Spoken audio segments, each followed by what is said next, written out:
priatelia výtvarného umenia, priatelia Galerie Atelier Hlavina, rodičia, detičie, ktoré vystupujú. Želám vám všetkým krásny, aj keď upršaný večer. Som veľmi rada, veľmi vďačná, že ste si našli čas, že ste prišli a dúfam, že sa potešíte krásou obrazov, ktoré na tejto výstave predstavujeme. Pani Adžana Modlitbová tu vystavuje svoje maľby, pretože aj ona je výtvarníčka. No ale zároveň tu vystavuje aj pani Daša Čurajová, ktorá teda sa predstavuje svojimi keramickými obrazmi.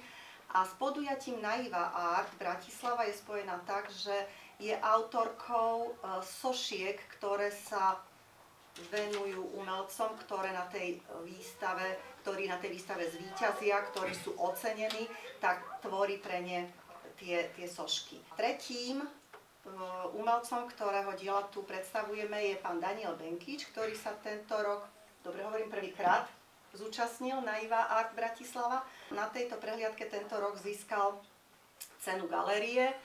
No a vlastne tým, že sme sa tam všetci tak nejak stretli, vznikla taká myšlienka, taký nápad, že by sme mohli pripraviť takúto malú, ale takú milú predvianočnú výstavu, kde sa všetci traja tak skromnejšie predstavia.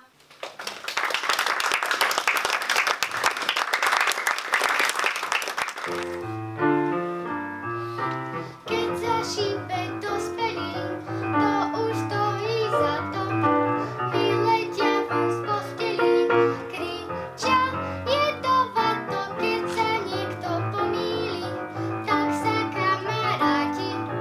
Možno ti však po chvíli, čo si vybaráti. Ďakujem za slovo, dobrý večer, vítajte.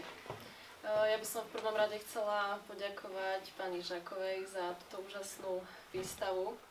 Je to krásne urobené a rovnako ďakujem aj za tie úvodné slova. Veľmi pekne ste to povedali a ja sa veľmi teším, že môžem byť súčasťou tejto výstavy.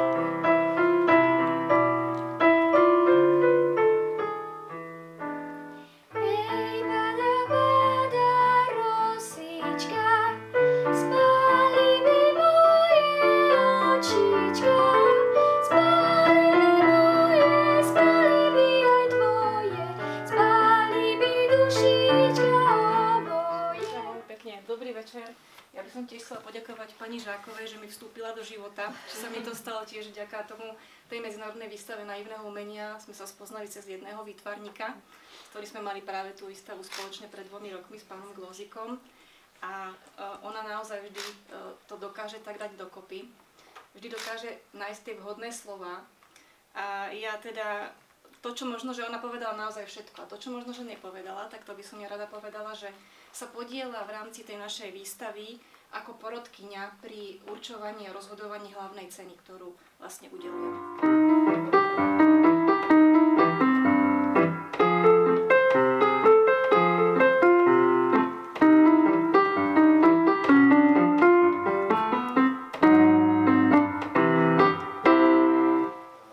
Chcem poďakovať pani Žakovej a ja Dane Modlitbovej, že ma objavili.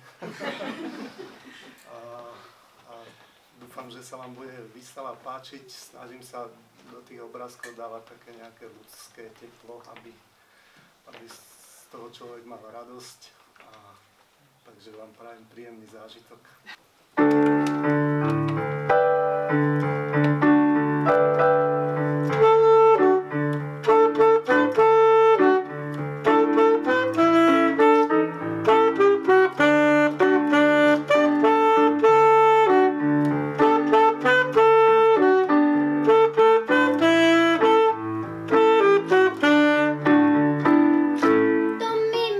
To mi má v saxofóne zlatý.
Takže výstave želám veľa pozorných divákov a vám všetkým ešte pekný večer.